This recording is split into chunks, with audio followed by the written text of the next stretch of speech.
Memahami klasifikasi zat, unsur, senyawa, dan campuran. Kompetensi dasar menjelaskan konsep campuran, zat, dan perubahannya dalam kehidupan sehari-hari.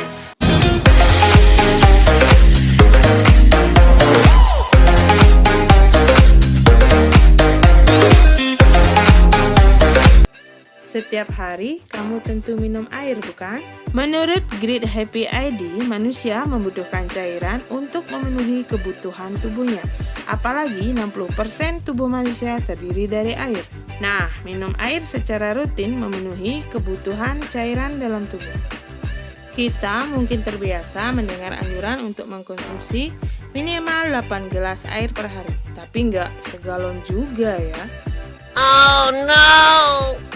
Air merupakan gabungan dari unsur hidrogen dan oksigen, di mana rumus kimianya adalah H2O.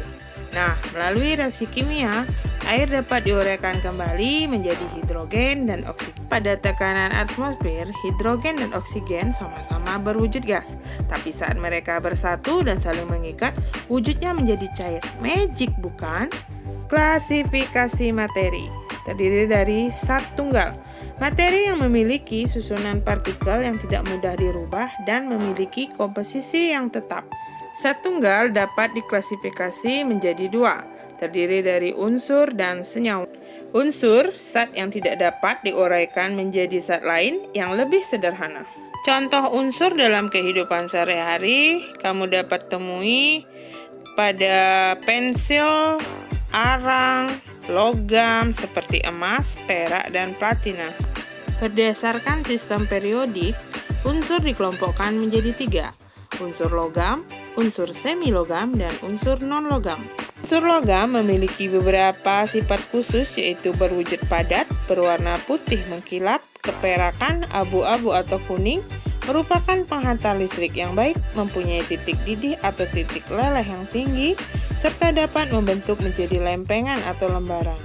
Unsur logam antara lain aluminium, Al, barium, Ba, besi, Fe, emas, kalium, perak, krom, natrium, dan nikel. Unsur non-logam memiliki sifat khusus berwujud padat, cair, dan gas pada suhu ruang.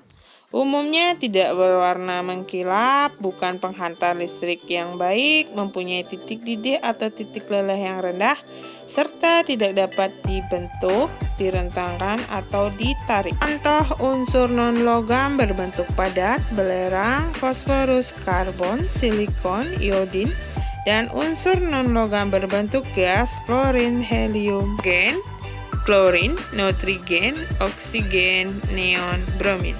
Unsur semilogam.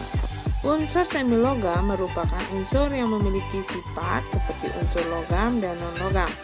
Unsur semilogam disebut dengan istilah metaloid. Unsur semilogam memiliki karakteristik seperti bersifat semikonduktor. Bentuk unsur semilogam padat, berwarna abu-abu, dan mengkilap. Contoh, boron, silikon, arsen, polonium. Lambang unsur menurut John Dalton. Beliau melambangkan unsur dengan menggunakan dasar lingkaran, dan di dalam lingkaran tersebut terdapat lambang khusus untuk setiap unsur. Adanya kelemahan penggunaan lambang unsur berupa gambar tersebut. Kemudian John Jacob Berzelius mengusulkan penulisan lambang suatu unsur dengan berpedoman sebagai berikut. Lambang unsur diambil dari huruf pertama nama unsur yang bersangkutan dalam nama latinnya. Jika terdiri dari satu huruf, lambang tersebut ditulis dengan huruf kapital. Sedangkan huruf kedua ditulis dengan huruf kecil diambil dari huruf berikutnya. Gagasan yang diusulkan oleh Berzelius sekarang sudah dijadikan suatu konvensi yang bersifat internasional. Banyaknya penemuan unsur baru, maka ditetapkan aturan lain khususnya mulai dari unsur 104 dan selanjutnya. 1. Nama unsur diakhiri dengan ium, baik unsur yang berupa logam maupun non-logam. 2. Lambang unsur terdiri atas 3 huruf yang merupakan rangkaian huruf awal dari akar kata nomor atom unsur. Nomor atom unsur tersebut 0 enil, 1 un, 2 bin, 3 tri, 4 kuat, 5 penta, 6 heksa, 7 septa, 8 okta, 9 nano.